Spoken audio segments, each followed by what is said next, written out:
Welcome to Mysteries and Crime. I'm your host, Melissa Thompson. If you haven't already, please click the subscribe button because we have a lot of cases to talk about, including the ones we're already covering. Okay, so today is October 12th of 2021, and Dr. Brent Blue released cause of death for Gabby Petito, and the cause of death was strangulation in the manner of a homicide. Now, according to Wyoming statutes, he was only allowed to release cause of death and the manner of death. We did not get details in this case, which was quite frustrating for all of us, including the news reporters. And I have been thinking a lot about this case, and I have a good idea where I think Brian Laundrie is headed or is at right now. But let's discuss a couple more things that Dr. Brent Blue talked about. He did confirm that Gabby Petito was not pregnant, and I'm so glad he cleared up that rumor because I know a lot of people thought that there was a sonogram laying by the log where the van was uncovered by Red, White, and Bethune. I'm sorry if I botched their name. While they were on their travels recording with their GoPro dash cam. So that was not a sonogram for Gabby. She was not pregnant. We did not find out about toxicology results, and he did not clarify how her body was. However, he said they believe that her body was out there for 3 to 4 weeks, which does match the timeline. I went over the timeline again, and I believe her date of death was August 27th, which was a Friday. That is the day they got into an argument at the restaurant, if you remember, when witnesses came forward and said that they saw them fighting. Brian was getting very aggressive with the waiting staff. The manager did confirm that they were there. There were confrontations. Gabby was crying, apologizing for his behavior.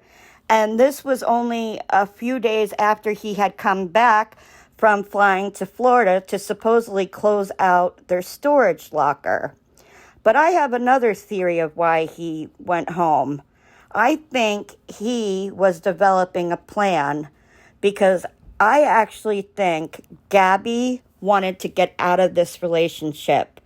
This relationship was absolutely toxic to her.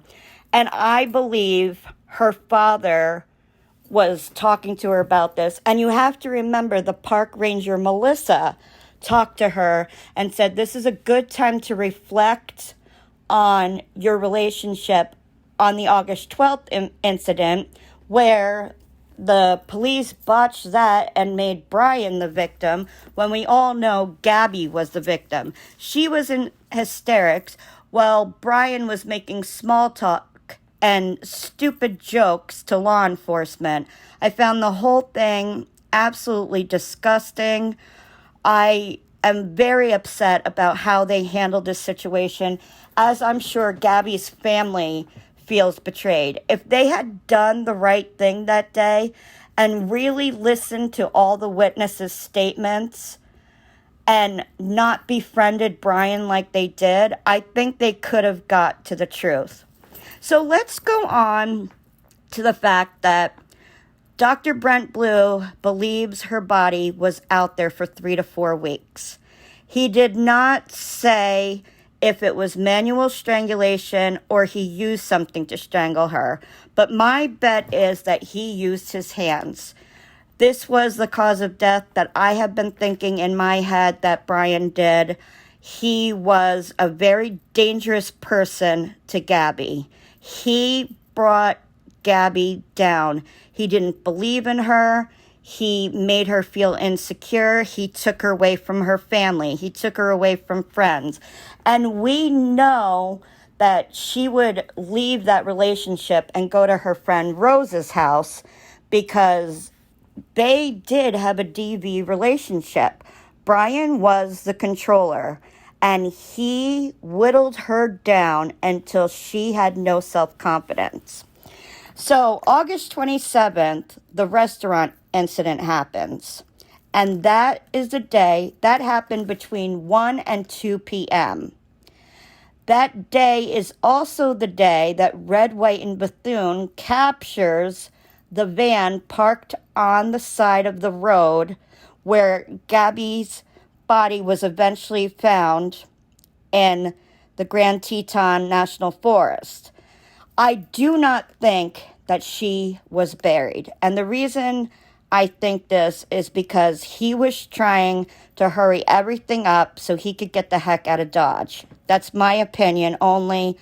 I just don't think that he had the time. I think that he wanted to get rid of her and he wanted to move on, and that's where I think the alibis come in about him hitchhiking, okay?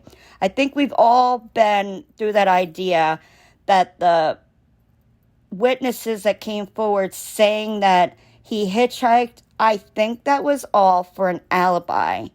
Though I don't know how he didn't think far enough ahead that strangulation is a personal, upfront way to kill somebody. This was, very personal to him. He watched the life go out of her eyes, everything. And that tells a lot about what kind of person Brian Laundrie is. Now, let's get into something that I've been thinking about. I think that Roberta Laundrie is the ringleader in all this and protecting Brian. I think that when Brian came home on September 1st, he came home, it was recorded on the highway that he came back at 10:26 a.m. in the morning. And we know that day that Brian and his parents went to see Cassie to surprise the children in the Mustang. I'm very curious as to whether they told Cassie that he flew home again to make arrangements, because she said that she did not know that day that the van was back. So it could have been that he told her and his parents told Cassie that, oh yeah, Gabby's back in Wyoming, Oregon. He could have named several places, okay? And I think this was done on September 1st because I think Brian told his mother what exactly happened. And then I think they had a power meeting, a powwow between Mom, Dad, and Brian. And they knew they needed to get him out of Northport, Florida. So they go to see Cassie that day so he could spend time with his nephews and they could spend time with the grandsons. They knew that they could not give Cassie a bunch of information about what was going to happen with Brian, which is why I think that camping trip was then made for the 6th through the 8th. The reservations were made. I think this is why Roberta canceled September 1st through the 3rd. I think they were going to do that, but they needed a little more time to plan his escape. So they went to see Cassie, and they made it like very nonchalant. Oh, we just wanted to surprise you. They did not want her to be complicit in this case. The more information she knew, she would be held responsible and she could face prison time. Now, she is a mom of 2 young boys and a wife. And I do think as much as we look at the dirty Laundries as bad parents, bad people in general, I think they are protecting Cassie and not telling her the entire plan because of her children. If she goes to prison and her husband goes to prison, what happens to the children? Okay, that's what I think. Now, September 4th, we know Roberta takes Brian to AT&T to get a phone. I think that phone was the red herring there because I believe Roberta Laundrie planned and bought several burner phones, this is in my opinion, with cash. And that would explain why, unless the police know the serial numbers, it's not exactly an easy thing to track. They have to track her movements before he disappeared. I also don't believe Brian disappeared on September 13th. I believe we do know that he was at Fort DeSoto Park on September 6th and September 7th. They did not leave on the 8th. I believe they left on the 7th and they drove Brian somewhere.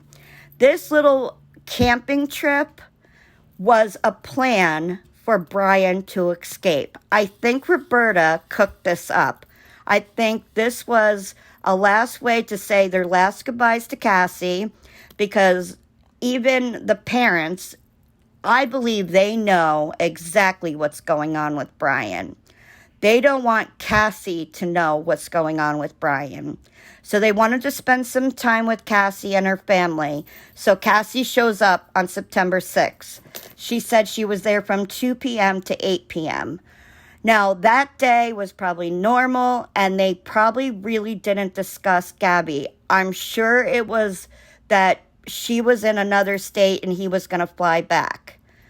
Unless, he said, I had to take the van here and get some things fixed. I mean, he could have said anything to Cassie. Do I think Cassie knows a little more than she's saying? Possibly, yes. I do not think she knows where Brian is at this time. So, Roberta is the ringleader in this and getting Brian out of town. And I think Christopher went along with this because his wife convinced him that they have to do everything to protect their son. It seems as though they do not care about what happened to Gabby, and they do not care what Gabby's family is going through at this time. Everything is about self-preservation at this moment. It goes to show you when Gabby's remains were found, it was R.I.P. Gabby, rest in peace Gabby. Nothing else, nothing about their future daughter-in-law, nothing personal was said. So, here we go. I believe that the Carlton National Reserve, that was another red herring. They brought him to the Appalachian Trail, I believe. I believe it's very, very possible that Dennis Davis did see Brian Laundrie on October 7th in the white truck. Could it be perhaps they got a white truck and paid cash for it, or had some distant relative or friend that they were able to get a car and he went to the Appalachian Trail? However, he is not still on the Appalachian Trail. This is what I believe went on. And it also has to do with the stickers he placed on Gabby's van. If you remember, he placed a sticker for Venice, Florida, okay? Part of Carlton National Reserve, part of where the FBI and law enforcement were searching was the Venice, Florida side. The car was parked at the Carlton National Reserve. They wanted, the parents made it that, he went for a hike. He brought his car there. Police left a note saying that he needs to move his vehicle.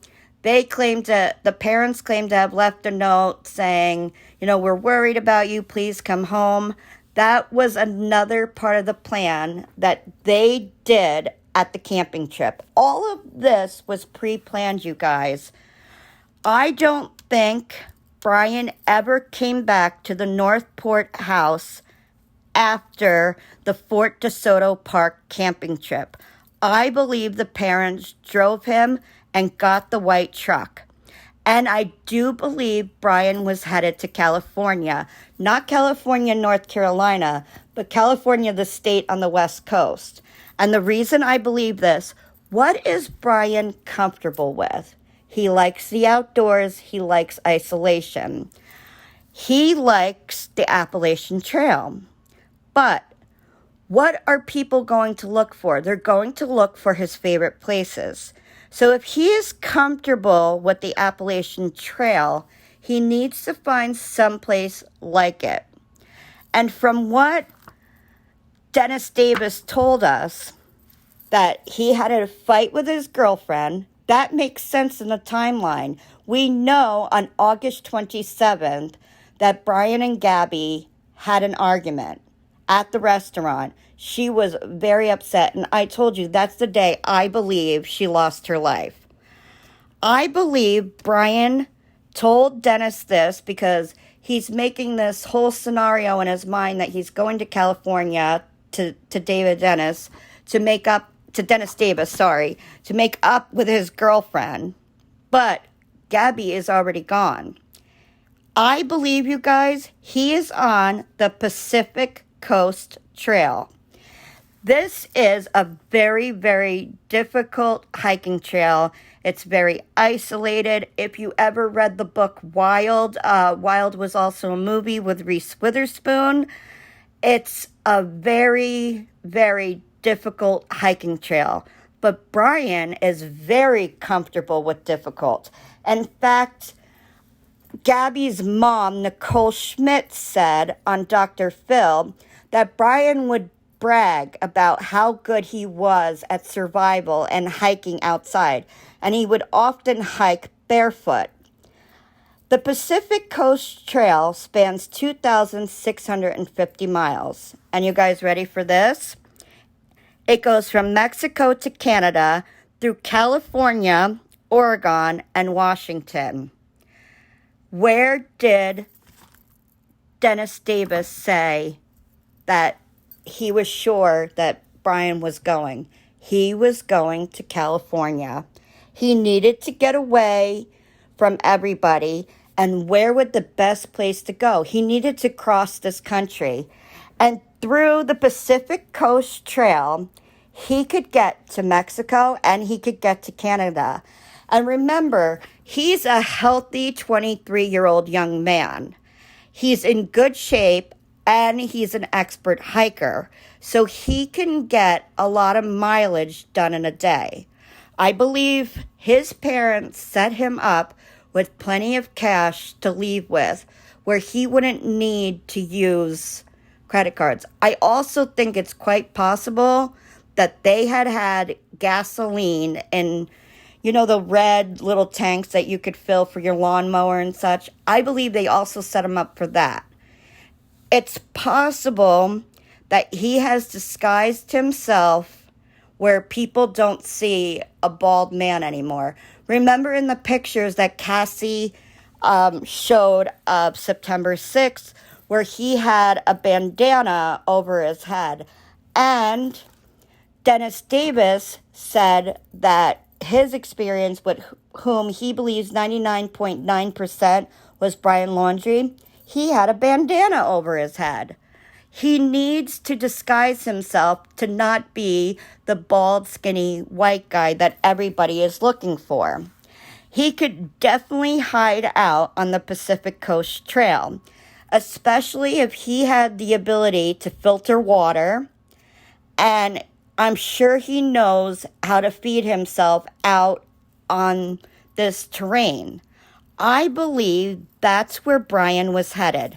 He couldn't go to the places he felt comfortable, although the Pacific Coast Trail would be very similar to the Appalachian Trail.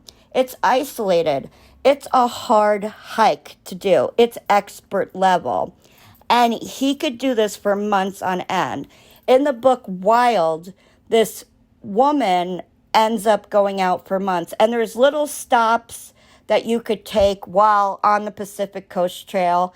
And these people that are out and about, like alone in the wilderness, they might not necessarily know about the Gabby Petito case. Their life is about outdoors in the wilderness.